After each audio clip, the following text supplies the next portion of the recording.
That's that topic. How did that? Okay. Patience. Oh, no, we were going on the Proverb. That's where we were doing. That's where we were going from the proverb. Okay, that was your proverb of the week. The fruit of the Spirit is patience. Yeah.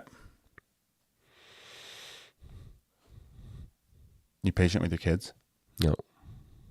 No, I had a talk with my son about it yesterday. Had a heart-to-heart with him about it. Apologized to one of my daughters last night when I talked to her for being impatient and becoming very angry. But no, I'm not a patient person. Good things come to those who wait. But also the early bird gets the worm. So I don't know. I mean, there's a saying for everything. I have this with Malachi, asking for feedback. Like, how's it going in our relationship? He's like 7 now. So like, you think we're having fun? You think there's like things between us that we need to talk about? And he's like, yeah, I think lately you're not really being patient anymore. Were you ever being really patient? Means you were being patient, obviously. I guess I've done like better than you were. Yeah. And I was like, okay, that's good feedback. I appreciate that. Thank you. And he's like, you're welcome. So yeah, clearly something. What does the word patient mean to you? I think going above what's like normal, like being gracious beyond what's like the standard. So like when you're just extra patient with your kids, like you just like, they still don't get it after the 5th time of, I don't know, pulling a chair in at the supper table or something like small or big or whatever else like that. And they left the hockey sticks outside again or whatever, just something like simple, and just teaching them again. It's interesting. I thought of the word discipline, and someone said it came from the word disciple.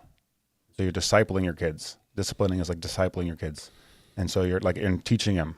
They don't know yet. They don't know life yet. And instead of thinking of it as like punishing them as like to get in line.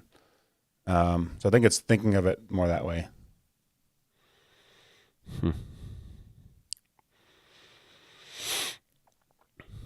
You agree? Yeah, I guess I struggle with, I feel like with my personality, I have no actual concept of what the word patient means.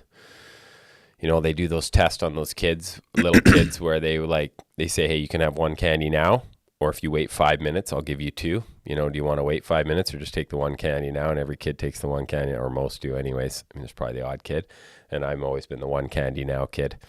And I just feel like there's, even in business, I think I've mentioned this before on here, I've really probably lost a lot of money because I couldn't just wait a little bit. I was too impulsive and too paranoid, and just like, no, you know what? Things just take time, and especially in business, actually, the compounding effect is always happening. So it's like, if you can just be patient, well, and plus inflation is eroding your money. So when you're being impatient, you're not trusting God. You're taking things into your own hands. Yeah, and that's really where it stems from. It stems from this deep sense of having to control things myself, and I feel like even now I'm in a season of working on a few different deals, and it's just like, you pray about him? Do you like talk to God about him? And not enough. I do a bit, but not enough.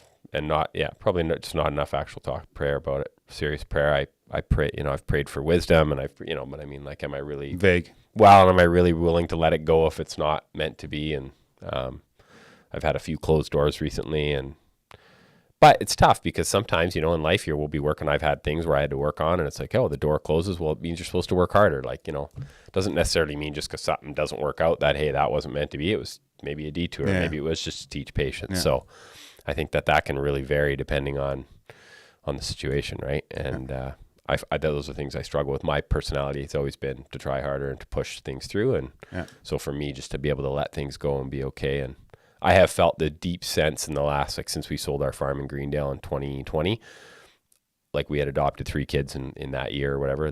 They were all became foster kids at that season. It took 2.5 years to adopt them, but we went from having 2 kids back to having 5 kids. And then even in the last year, we've had another kid, so we have 6. And it's like, I feel, and they're 10 and under, and I've just felt like, personally, I've had a real sense of peace of not having a lot going on, like the level that we did where we were on a farm and, I was out in the barn a couple times a day, just like, no, we were meant to be in this season where we were living on a smaller place and we had a bit of more financial freedom than we did before, and just not be as pressured, because I would always use the crushing weight of debt to justify working more. and the next deal. And so, I mean, I still do that now, obviously way too much, but it's been a healthy season. Yeah. So yeah, I always wrestle with those things, right? Well, yet, I mean,